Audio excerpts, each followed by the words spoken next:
Well, it's an overcast old day in Kewarra Beach right now. Plenty of bird life. You can see it looks rather grey. Yeah, it is too, and it's spitting at the moment, so I'm not sure how much I can actually film. But yeah, I'm pretty buggered. I did a little bit of work with the wheelbarrow earlier today. Scooped up a bit of mulch, virgin mulch, which is lighter, but I do bigger barrel loads, of course, with that. Get about half a dozen, I think. And yeah, I think I'm pretty well over doing the labouring work. It's not fun, so I'm fairly stuffed. I'm sleeping a bit better, which is a good thing, I guess. So that's the upside. They had another house inspection of the place just round the corner from me, or diagonally opposite, and asking more than $499,000. I noticed a lot less people arrived today. Now, it might be partially due to the weather, but I think it's more to do with the fact that it's the third viewing they've had in a row, and they're just asking too much, in my opinion. My next door neighbour thinks they might get the money they're asking for, but I'm not as convinced.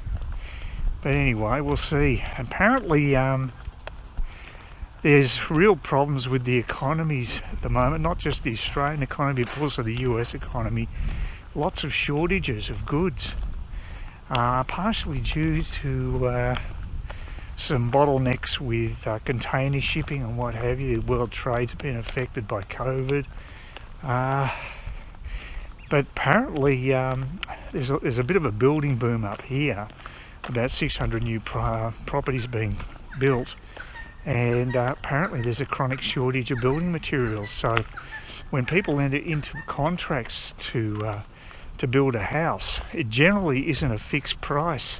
So it the actual price they're going to pay for that house depends on the supply of materials, and if there's a constraint there, they could be up for paying a lot more for their house than what's in the contract. So that's pretty rough.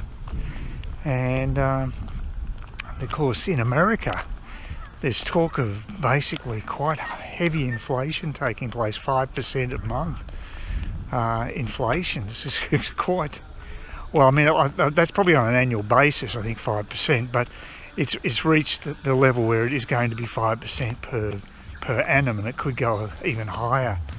And that's a lot higher than what we've had in recent times, where I think it's between 2 and 3% more. So bad signs, ominous signs. And Biden, that puppet president, it's because I think there's a lot of other people pulling the strings there. A huge number of people behind closed doors pulling the strings, and he's just the front man. There's a lot of problems with the US economy, and he's trying to get this supposed infrastructure bill through, which is anything but an infrastructure bill. They've just redefined what the word infrastructure actually means. It should actually mean productive investment, but a lot of this stuff is pork barreling, and he's coming up against a lot of opposition. He's not going to get it through. He's already been it's been ditched apparently in the Senate. So Biden's not getting his way. He's politically making lots of mistakes, which is highly predictable if you've got a guy who's suffering from Alzheimer's running your country. He hasn't got a clue about the economy. We're already getting lots of inflation because energy prices are going up, because he's banning fracking exploration and pipelines and what have you. So it's all very predictable, but the Democrats are going to really suffer in the midterms. I keep saying it. They're going to get their asses kicked big time, because the American public won't put up with all this crap. They're going to start suffering, and they're not going to like it. He's also trying to match wits with Vladimir Putin. I think that's the greatest joke on earth. Apparently on human rights.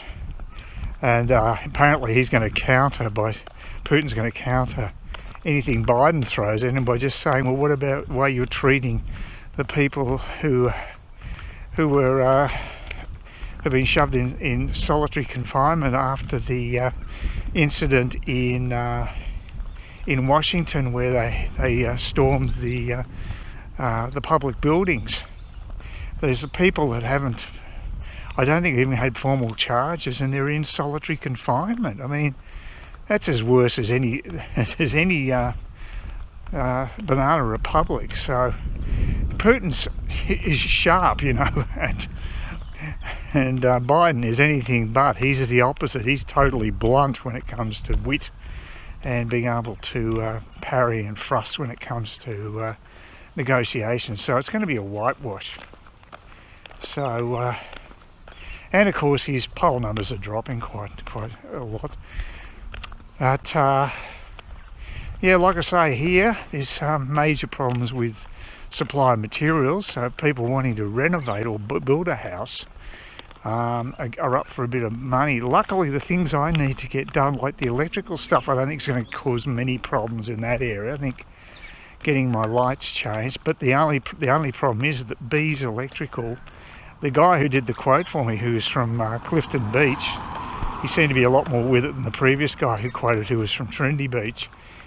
He said that Bees have got a lot of work on with the new constructions taking place. The 600 houses, they've got a fair slab of that work, and I haven't heard back from Bees. I put in a request for a quote and I've heard nothing, so that would indicate that they've got more than enough work on their plates at the moment, and the only answer I'd probably get back from them is maybe we could contemplate giving you a quote in a few months. You get used to that.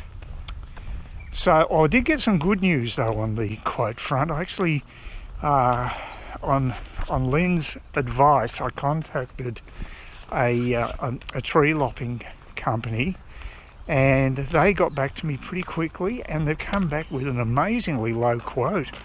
I wanted 4 trees lopped, and they're quoting around $1,300 and something dollars, about $1,350, something like that.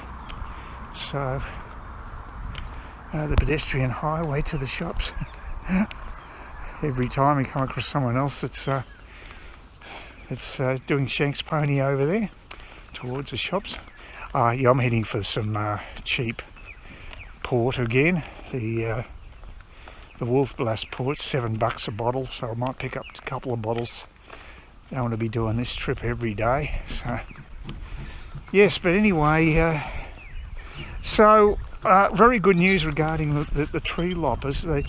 I've got 4 trees that apparently need lopping, if I believe what the landscaper guy said. It does sort of make sense that at least one of them is right next to, well, they're both fairly close to the house, and that could well be a problem. The other thing is that one of them's over the hangs over the roof, so that's going to be debris, and that is obviously an issue. So, and there's 2 down the back. There's a palm tree that's dead and it's worrying the neighbours, and also the rubber tree. So I've got 4 trees to be done. They've quoted me on 3 with that good figure, so I can't see it really ballooning out much because the other palm trees are about the same. The other thing I probably want them to do is go and what do they call it? Grinding out the stumps, stump grinding on the trees in the front. I'll need that done as well, and that usually means you get mulch anyway, so that's good, but it's going to be extra cost, so I'll have to have that added to the quote. And I want them to move some of that dirt because I don't think I'm capable of getting rid of all of it, getting it removed to my backyard. So we'll see how it all goes. I'll take the footpath this time to the shops because it's an overcast day with a bit of drizzle. So, and there's another woman ahead of me. That's weird because walking up Gannett Street there was a woman ahead of me, and there's another one here with the stroller. I wonder if it's the same woman. Quite possible. Yeah, so but it's very quiet around here compared to walking to the shops in Parramatta Park. Like I said, the last time I went there on Wednesday, there was broken glass and debris on the footpath and obstructions on the footpath, and yeah, it wasn't exactly welcoming. But out here, you don't have to worry about anything. There's hardly anybody else out here, just a couple of women with their strollers pushing the kids. That seems to be the main traffic.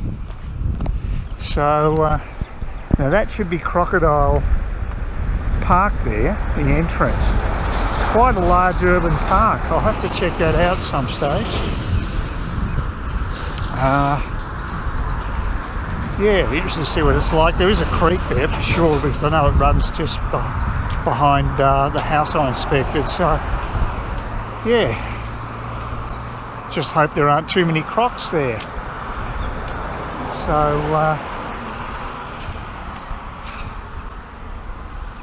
apparently it's about 24 today, so that's certainly not the coldest day during winter. It's usually 23, 22 even occasionally, but the top temperature, that's when it's really nippy, but it doesn't feel that cold today. Obviously a high humidity given all the moisture in the air. So yeah, like I said, my energy levels have been spent a bit by doing all that shoveling. It was quite a bit of work. So what I'm thinking of doing is also not only asking to get a quote. Well, I've already done this. I haven't. Maybe they're shut on the weekends, these tree loppers, but at least their offices anyway. But I've asked them if they could also move that dirt in to my backyard. So yeah, I think I could do with some help with it. It's okay if you're young, you've got plenty of energy, but that they've got little scooping tractors that'd be perfect for that sort of job. They make short shift of it. They'd get it all moved in about 10 minutes, I reckon. They're just those zippy little tractors. There you go, there's a sign we're in Suburbia. They've got all the Osmocote. Got the good stuff. Yeah, I reckon they'd sell a fair bit to people out this way. People do look after their gardens. It's quite nice. Yeah, this is like a poor man's Mulgrave Road. Or you could say conversely a rich man's Mulgrave Road, and it's not as busy. So yes, it's a lot better than Parramatta Park. Even the busy road is quiet in comparison. This is about the same as the road that Lynn's on. I think her road will be about the same level of traffic as this. This guy just blocking the driveways. He's trying to get out. No, he's trying to get out. You get streams of traffic here.